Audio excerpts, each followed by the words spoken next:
In this video, we're going to take a look at this 3D printed straight key for Morse code operation for ham radio. This key is designed and sold by Mike and Becky Spiceland. That's N4FFF and N4BKY, better known as HamRadioDuo from their YouTube channel. Now, I don't do a lot of product reviews, and the only reviews that I typically do are for products that I think I will certainly personally use, and this is one of them. And also ones that have got, maybe a good story behind them, and this certainly does. I think this key differs from a lot of 3D printed keys that you can find on the market in at least 3 different ways. So let's take a look at those first. Well, one cool thing is that the key actually comes with some nice rubber feet on the bottom, but also comes with its own case that you can slip the unit into, and it kind of protects the key, so if you want to pack it for traveling, that works out great.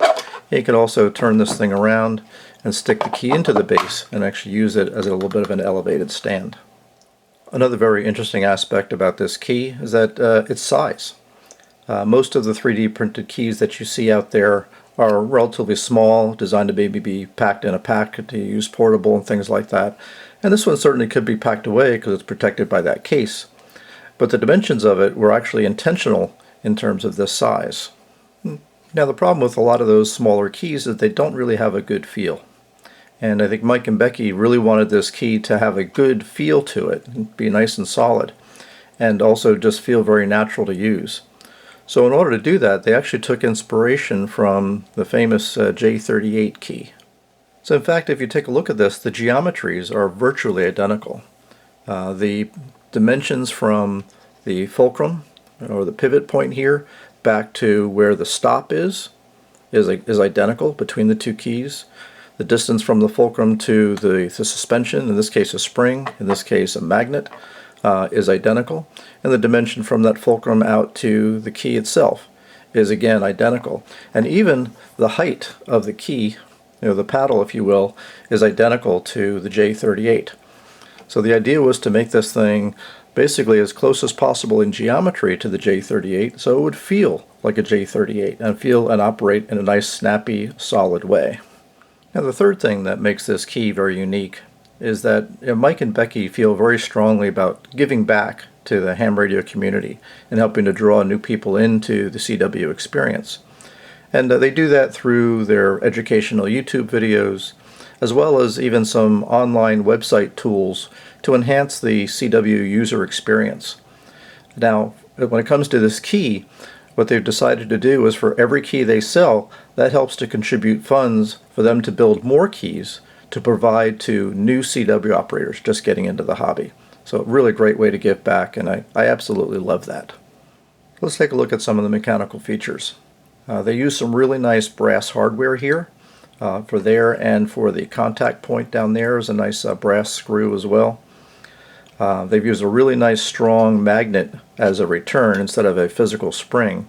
In fact, it's so strong that when you adjust it, you actually want to push down on this to turn it, because otherwise it puts a lot of pressure on the threads. It makes it a little bit harder to turn. Push down on it to turn it to adjust it to where you want, to adjust the return pressure. And then the connection to your rig is just done through this 1/8 inch jack here on the back.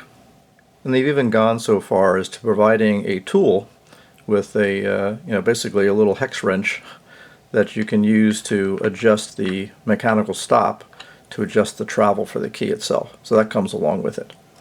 And as I mentioned, its feel is actually very similar to the J38.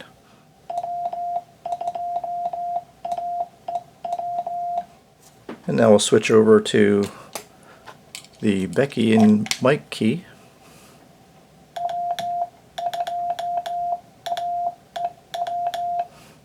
Now, the one thing to get used to with the key is essentially, the finger pad or the knob. On the J38, the arm kind of comes down here, so when I grip a key, I typically grip it, with 3 fingers like this.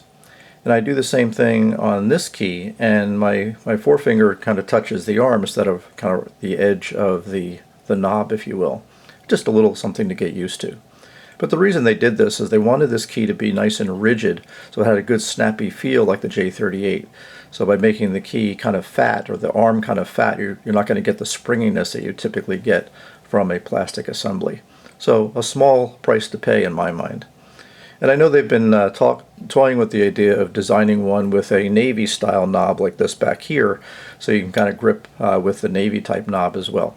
I'm not sure if that's actually going to be among the things that they offer, but that's something they've been toying with.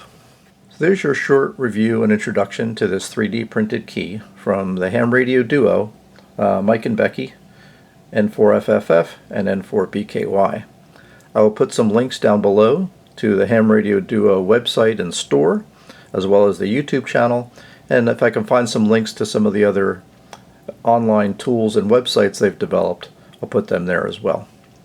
Thanks again as always for watching. Check out this key if you're at all into CW, and we'll see you on the air.